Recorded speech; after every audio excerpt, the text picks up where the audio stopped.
দৈনিক সাবুনেৰে গা ধোৱা ছালৰ বাবে ক্ষতিকাৰক।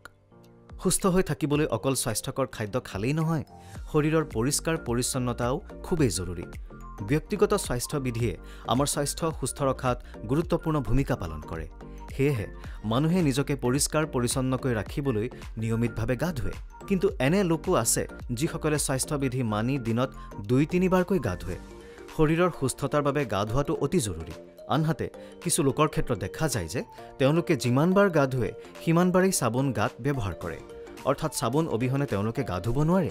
কিন্তু এনে কৰাটো কিমান স্বাস্থ্যসন্মত সেয়া আপোনালোকক জনাবলৈ বিচাৰিছোঁ। আচলতে দৈনিক গাত চাবোন ব্যৱহাৰ কৰা উচিত নহয়।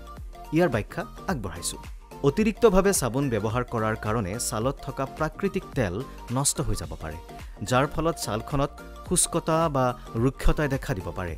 এই সমস্যা স্বাভাৱিকভাৱে শুষ্ক বা সংবেদনশীল ছালৰ লোকৰ ক্ষেত্ৰত বেছিকৈ দেখা যায়। বজাৰত পোৱা কিছুমান চাবোনত ক্ষতিকাৰক তথা অত্যন্ত ৰাসায়নিক ৰং তথা সুগন্ধি ব্যৱহাৰ কৰা হয়। এই ধৰণৰ চাবোন ব্যৱহাৰ কৰাৰ ফলত ছালখনত জ্বলা পোৰা হৈ ৰঙা দাগ পৰা, খজুৱতি হৈ ফুলি উঠিবও পাৰে। অম্লীয় প্ৰকৃতিৰ ছালে ক্ষতিকৰ অণুজীৱৰ বিৰুদ্ধে প্ৰতিৰক্ষামূলক বাধা হিচাপে কাম কৰে। কিন্তু প্ৰতিদিনে গা ধোৱাৰ সময়ত চাবোন ব্যৱহাৰ কৰিলে বা বেছি pH-যুক্ত চাবোন ব্যৱহাৰ কৰাৰ কাৰণে ছালৰ pH-ৰ ভাৰসাম্য নষ্ট হ'ব পাৰে, যাৰ ফলত ছালৰ সংক্ৰমণ বা ছালখনৰ অন্যান্য সমস্যাই দেখা দিব পাৰে। দৈনিক চাবোন ব্যৱহাৰ কৰিলে ছালখনৰ ক্ষতিকাৰক অণুজীৱ নোহোৱা কৰাৰ উপৰিও ছালৰ উপকাৰী বেক্টেৰিয়াও আঁতৰাই দিয়ে, যিসমূহ বেক্টেৰিয়াই ছালখনৰ স্বাস্থ্য বজাই ৰখাত সহায় কৰে। আনহাতে চাবোনৰ অত্যধিক ব্যৱহাৰে এই মাইক্ৰ'বায়'ম ধ্বংস কৰি ছালৰ সমস্যাৰ সৃষ্টি কৰিব পাৰে।